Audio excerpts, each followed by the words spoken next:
मुन्ना, मैंने तुम्हें 100 बार मना किया था कि ढाबे पर उन दोस्तों से बातें मत किया करो। तुमने मेरी बात क्यों नहीं मानी? साफ साफ बताओ, क्या वो पैसे तुम्हारे उन्हीं दोस्तों ने चुराए हैं? नहीं भैया, मैं कह रहा हूं ना, उन्होंने पैसे नहीं चुराए। वो ऐसा कभी नहीं कर सकते। अच्छा, इसका मतलब उन दोस्तों ने पैसे नहीं चुराए। तो फिर क्या वो पैसे तुमने खुद चुराए हैं और झूठी कहानी बना रहे हो? भैया, आप ये क्या कह रहे हैं? मैं अपने ही घर के पैसे क्यों चुराऊंगा? अरे रहने दो जी, अभी अपनी गलती कभी नहीं मानेगा। इस घर में इससे बड़ा चोर और कोई हो ही नहीं सकता। भाभी प्लीज ऐसा मत बोलिए। भैया, आपको मुझ पर भरोसा नहीं है। बस बहुत हुआ मुन्ना। आज के बाद मुझे अपना ये चोर चेहरा मत दिखाना। अगर चोरी ही करनी है तो इस घर में रहने की कोई जरूरत नहीं है। निकल जाओ मेरे घर से, अभी के अभी। मुन्ना स्तब्ध रह जाता है। उसकी आंखों से आंसू बह रहे हैं। वो अपने भाई को देखता है, फिर चंपा को, जिसके चेहरे पर एक छिपी हुई जीत की मुस्कान थी। ठीक है भैया, अगर आपको अपने इस भाई से ज्यादा पैसों पर और इस झूठे इल्जाम पर भरोसा है तो मैं यहां एक पल भी नहीं रुकूंगा। मैं खुशी खुशी ये घर छोड़कर जा रहा हूं। खुश रहिए आप अपनी पत्नी और अपने पैसों के साथ। मुन्ना मुड़ता है और बिना कुछ उठाए तेजी से अंधेरे में घर छोड़कर बाहर निकल जाता है। वो गांव के किनारे एक पेड़ पर बैठकर रो रहा था। तभी रात को शौच करने उठे एक बुजुर्ग व्यक्ति ने उसे देखा और उसके पास गया। मुन्ना से रोने का कारण पूछा। मुन्ना ने साफ साफ उसे सारी बातें बता दी। बुजुर्ग व्यक्ति उसकी बातें सुनकर उसे अपने घर के अंदर लेकर जाता है। अगली सुबह, काका, ओ काका, जल्दी बाहर आइए ना काका, देखिए बाहर क्या खड़ा है। बेटा, ये मेरा ही ठेला है। जब मैं जवान था तब इस पूरे इलाके में घूम घूम कर अपनी चटपटी पानी पूरी बेचा करता था। लोग मेरे हाथ के स्वाद के दीवाने थे, पर अब उम्र और किस्मत के आगे हार गया हूं।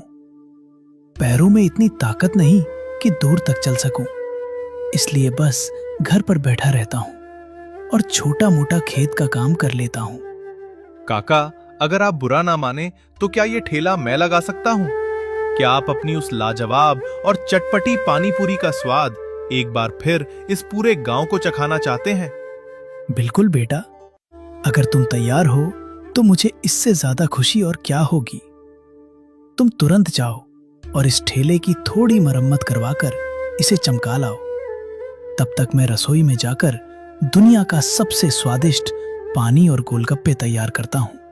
ठीक है काका, मैं अभी बाजार जाकर इसे ठीक करवा लाता हूँ। आप तैयारी रखिए। मुन्ना तेजी से बाजार जाता है, ठेले को बिल्कुल नया जैसा ठीक करवाता है और घर लौटता है। काका ने तब तक चटपटा पानी और करारे गोलगप्पे तैयार कर लिए थे। मुन्ना सामान ठेले पर लादता है और गांव के मुख्य चौराहे के किनारे ले जाकर अपनी दुकान सजा देता है। ठेला लगते ही दो औरतें वहां से गुजरती हैं और बोर्ड देखकर रुक जाती हैं। अरे, आज इतने दिनों बाद इस चौराहे पर फिर से चटपटी पानी पूरी का ठेला सज गया। भैया, जरा हमें भी टेस्ट करवाओ, देखे कैसा स्वाद है। बिल्कुल भाभी जी, ये लीजिए, स्वाद चक्कर देखिए और अगर अच्छा लगे तो पूरे गांव को बताइएगा।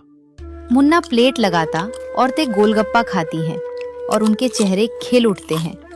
ओहो भैया, स्वाद तो वाकई बड़ा लाजवाब और एकदम हटके है। मजा आ गया।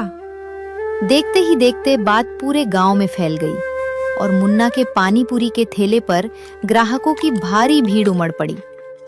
लेकिन दूसरी तरफ बबलू के समोसे के ढाबे की रौनक गायब हो चुकी थी। मुन्ना के बिना वहां अब बहुत कम ग्राहक आ रहे थे। तभी ढाबे पर उनका एक पुराना और वफादार ग्राहक आता है। बबलू भाई, आपसे एक जरूरी बात कहनी थी। कल शाम को जब मुन्ना दुकान पर नहीं था तब मैंने भाभी जी को गल्ले के पास से कुछ छुपा कर ले जाते हुए देखा था। वो पल्लू में कुछ बांधकर घर की तरफ भाग रही थी। मुझे लगता है कुछ तो गड़बड़ है। अरे भाई, तुम ये क्या अनाप शनाप बोल रहे हो? मेरी पत्नी के बारे में ऐसा बोलते तुम्हें शर्म नहीं आती? बबलू भाई, मैं भला आपसे झूठ क्यों बोलूंगा?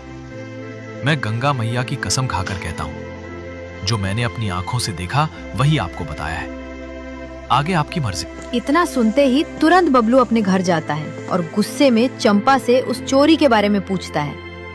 चंपा डर जाती है और सच बता देती है।